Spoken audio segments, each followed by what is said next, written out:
My dear brothers and sisters,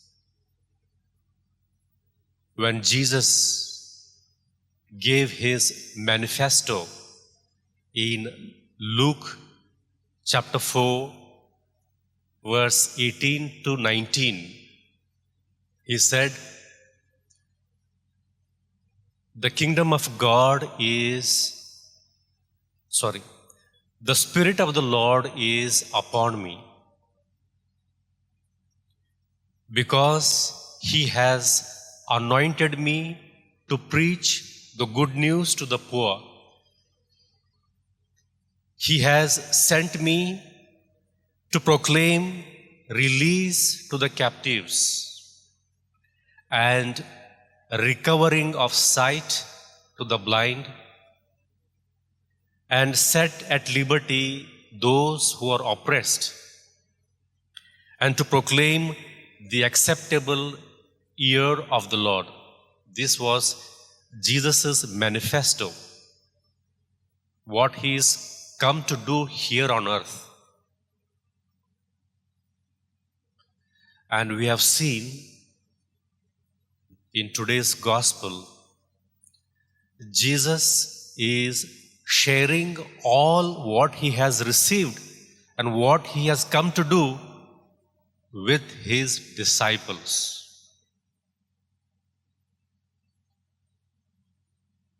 He did not keep anything which he has not received from God, from us, or from his disciples.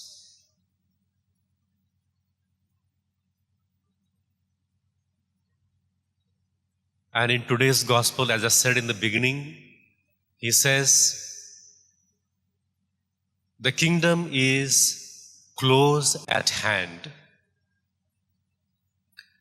I would like to reflect, what does that kingdom mean? I also said, the kingdom is in Jesus. How is it in Jesus? When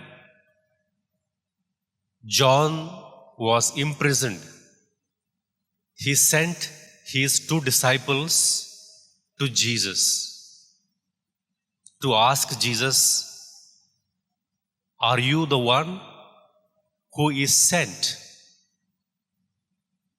And Jesus tells his disciples of John to report,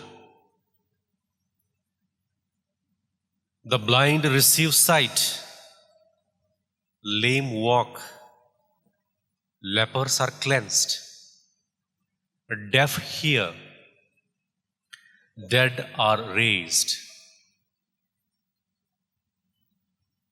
This is the kingdom.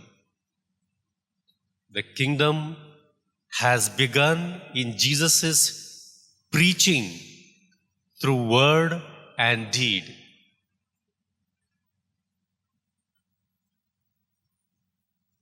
Actually, the word kingdom has a political connotation.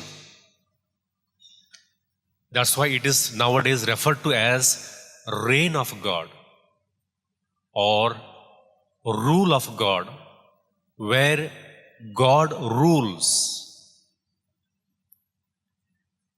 where God's will is done on earth as perfectly as it is in heaven. I repeat, the kingdom of God is where God's will is done perfectly as it is in heaven.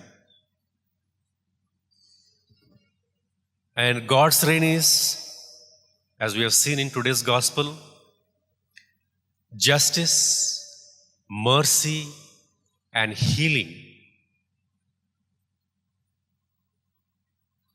The question we should ask is, are we doing the will of God? Often, we do whatever we like. In our prayers, we ask whatever we would like to ask, but we receive only if it is God's will. That's why it is said, "Seek ye first the kingdom of God, and all it will be given to you."